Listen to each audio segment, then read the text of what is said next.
Hello, dear students.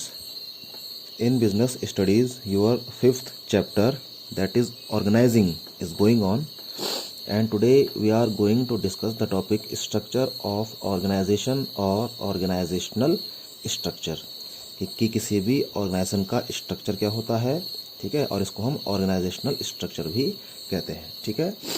तो organisational structure एक framework होता है जिसमें कि मैनेजर्स और जो सुपरवाइज़र्स हैं और जो वर्कर्स हैं वो इस पर्टिकुलर फ्रेमवर्क के अंदर काम करते हैं, ठीक है। तो ऑर्गेनाइजेशनल स्ट्रक्चर एक फ्रेमवर्क है जिसमें कि सारे मैनेजर्स, सुपरवाइज़र्स और वर्कर्स और सारे एम्प्लॉयज़ काम करते हैं, ठीक है। दो तरह के होते हैं ऑर्गेनाइजेशनल स्ट्रक्चर।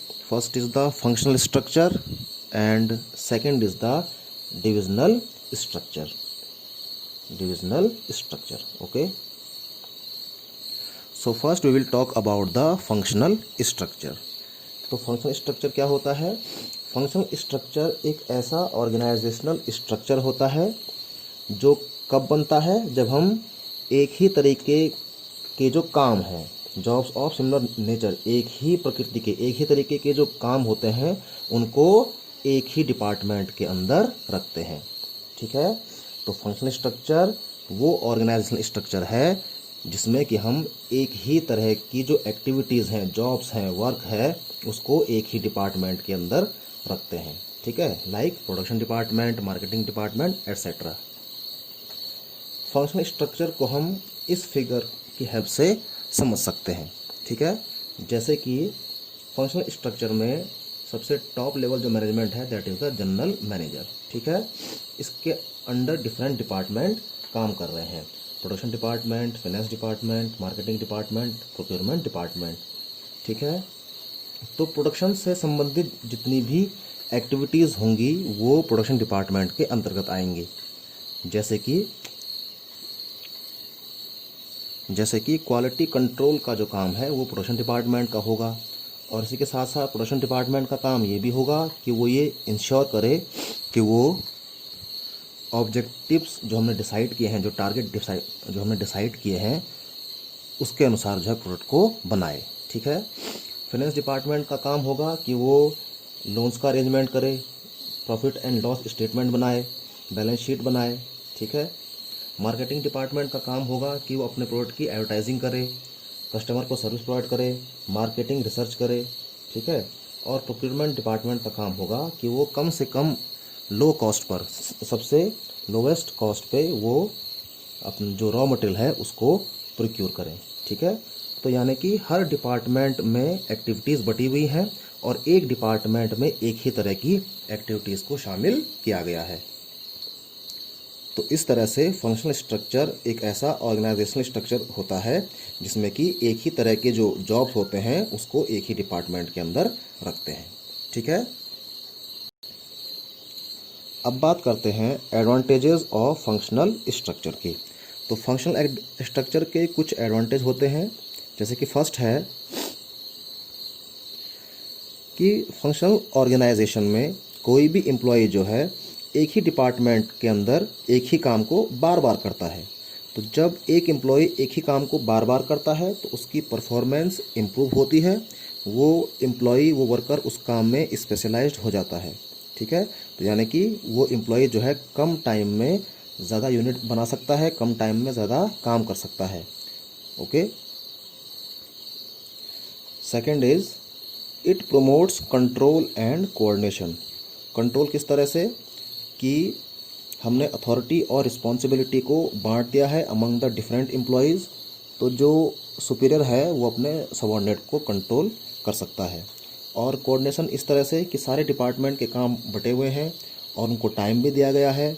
जनरल मैनेजर ये इंश्योर करता है कि सारे डिपार्टमेंट अपना काम टाइमली कंप्लीट करें जिससे कि कोऑर्डिनेशन बैठ जाए सारे डिपार्टमेंट की एक्टिविटीज़ में। Third is it gives due weightage to basic function on which survival of firm depends. इसमें कह रहा है कि ऑर्गेनाइजिंग जो ये ऑर्गेनाइजेशनल स्ट्रक्चर है ये बेसिक फंक्शन को इम्पोर्टेंस देता है जिस पे कि कोई भी फर्म डिपेंड करती है। यानी कि मैनेजमेंट का बेसिक फंक्शन क्या है, organising.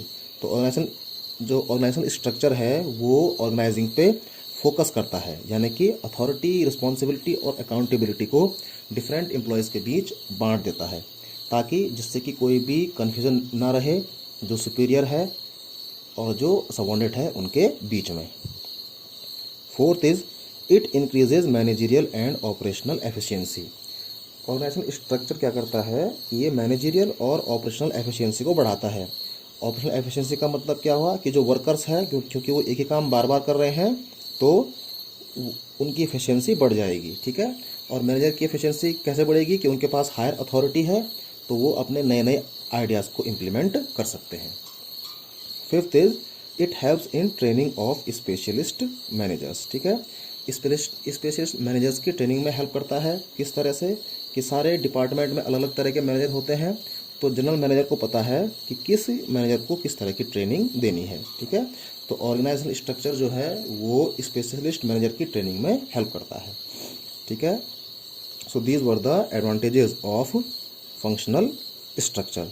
Now we move on to the disadvantage of functional structure. के फंक्शनल स्ट्रक्चर के डिसएडवांटेजेस क्या होते हैं। First is the functional structure gives more emphasis is given on achieving departmental objective rather than overall organisational objective.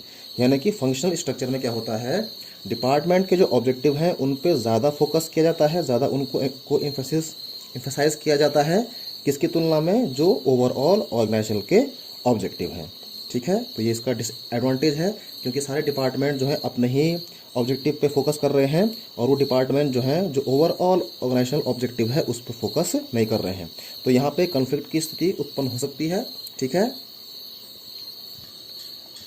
Next कह रहा है कि कभी कभी क्या हो सकता है कि डिफरेंट डिपार्टमेंट के जो ऑब्जेक्टिव हैं वो कंपेटेबल नहीं होंगे या मैच नहीं करेंगे, तो ऐसी कंडीशन में डिफरेंट डिपार्टमेंट में भी कॉन्फ्लिक्ट की स्थिति उत्पन्न हो सकती है, ठीक। थर्ड कह रहा है कि क्योंकि इसमें जो वर्कर हैं वो एक ही स्किल, एक ही नॉलेज और एक ही माइंडसेट के साथ एक ही काम को बार बार कर रहे हैं, तो उनमें एक नैरो आउटलुक डेवलप हो जाता है। नैरो आउटलुक का मतलब होता है कि उनकी सोच जो है छोटी हो जाती है, वो अपने ही काम को इम्पोर्टेंट समझते हैं और दूसरे डिपार्टमेंट के काम को उतनी इम्पोर्टेंस नहीं देते हैं, ठीक है ना। तो इससे क्या होता है, ऑर्गेनाइजेशन में इनफ्लेक्सिबिलिटी हो जाती है, ठीक है, जिससे कि कोऑर्डिनेशन नहीं हो पाता है। So these are the disadvantages of the functional structure. Now we move on to the suitability of functional structure. कि functional structure किस तरह की ऑर्गेनाइजेशन के लिए अच्छा होता है। पहला कह रहा है functional structure is suitable where the size of operation is large. Functional structure ऐसी ऑर्गेनाइजेशन के लिए अच्छा होता है जहाँ पर कि बड़ी मात्रा में काम हो रहा हो या ज़्यादा मात्रा में वहाँ पे काम हो रहा है। जैसे कि अगर हम कंपनी की बात करें तो अगर किसी को कंपनी खोलनी है तो उसके लिए फंक्शनल स्ट्रक्चर ठीक रहेगा, क्योंकि कंपनी में एक आदमी जो है बड़ा बिजनेस करने की सोचता है तो उसमें उसके पास इतना पैसा होता है कि वो डिफरेंट डिपार्टमेंट को खोल सके, ठीक है। सेकंड कह रहा है कि फंक्शनल स्ट्रक्चर उस तरह की ऑर्गेनाइजेशन के लिए अच्छा होता है जिसमें कि केवल एक ही तरह का प्रोडक्ट बन रहा है, ठीक है। और last is it is suitable for those organisation where high degree of specialisation is required. इस तरह के ऑर्गेनाइजेशन के लिए सुटेबल है जहाँ पर कि आपको हाई डिग्री ऑफ स्पेशलाइजेशन चाहिए। अगर कोई वर्कर है तो वो अपने काम में स्किल्ड होना चाहिए, स्पेशलाइज होना चाहिए। अगर कोई मैनेजर भी है तो वो भी अपने रिस्पेक्टिव डिपार्टमेंट में स्पेशलाइज्ड होना चाहिए, ठीक है। तो dear students, this was the functional structure. So you go through this topic and learn it. Thank you.